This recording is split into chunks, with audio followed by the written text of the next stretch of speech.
tidak bisa mempercepat. Karena kalau kita mempercepat, vaksin tadi jadi tidak optimal nih. Nanti mungkin Dokter Suka yang bisa menjelaskan nih bahwa nanti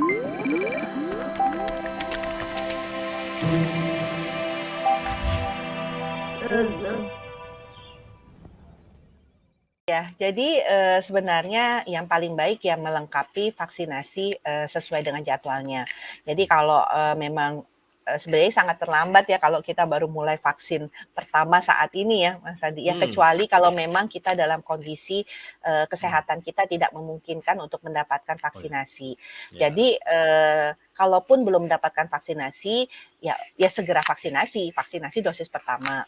Kemudian kalau nanti memang sudah waktunya vaksinasi dosis kedua, apakah itu karena kita tahu rentang waktu dosis pertama, kedua itu ada yang 2 bulan atau 3 bulan, ada yang 28 hari atau 21 hari ya. Nah, jadi sesuai waktunya saja karena kita tidak bisa mempercepat. Karena kalau kita mempercepat, vaksin tadi jadi tidak optimal nih. Nanti mungkin Dokter Suka yang bisa menjelaskan nih bahwa nanti titer proteksinya jadi tidak bisa juga mendapatkan sesuai yang kita harapkan. Nah, jadi untuk vaksin dosis 1, dosis kedua itu mengikuti tentunya rentang waktu yang sudah kita sampaikan sebelumnya. Nah, tetapi untuk dosis kedua ke dosis ketiga itu minimal 3 bulan. Jadi kalau 3 bulan dari mendapatkan vaksinasi, kita sudah sudah bisa mendapatkan vaksinasi booster. Nah, memang paling cepat itu kalau kita lihat memang sebagian besar masyarakat sebenarnya sudah bisa mendapatkan vaksinasi karena saat ini jumlah yang mendapatkan booster itu baru 27 juta. Padahal kita tahu yang sudah lengkap vaksinasinya itu ada 100 di luar anak-anak ya di bawah usia 18 tahun itu ada pada angka sekitar 104 juta. Jadi masih sangat jauh. Jadi masih sangat memungkinkan masyarakat untuk mendapatkan vaksinasi booster. Ya. Oke, dokter, saya kembali ke Dokter Suke ini soal tadi yang vaksin.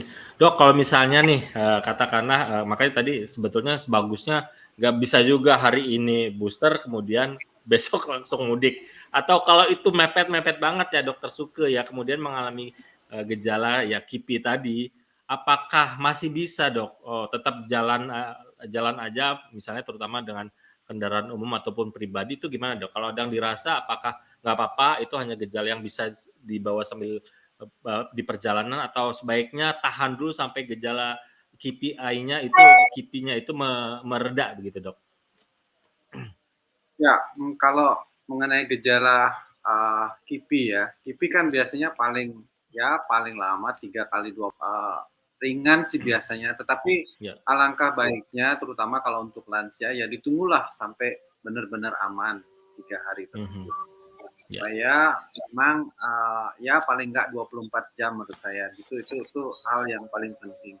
Kalau biasanya habis vaksin kan cukup biasanya observasi 6 jam untuk tahu adanya reaksi alergi yang berat dan biasanya kelanjutannya itu biasanya hampir sebagian besar adalah KIPI yang sifatnya sangat ringan. Jadi yang terpenting tuh booster deh, ayo vaksin aja. Dan kita melihat angka tadi Nadia udah nyampein angka boosternya masih sangat kecil loh menurut saya. Kalau kita mau bebas kita mesti vaksinnya lebih gencar lagi supaya cakupannya lebih besar. Kalau nggak gitu supaya kita benar-benar bisa bebas.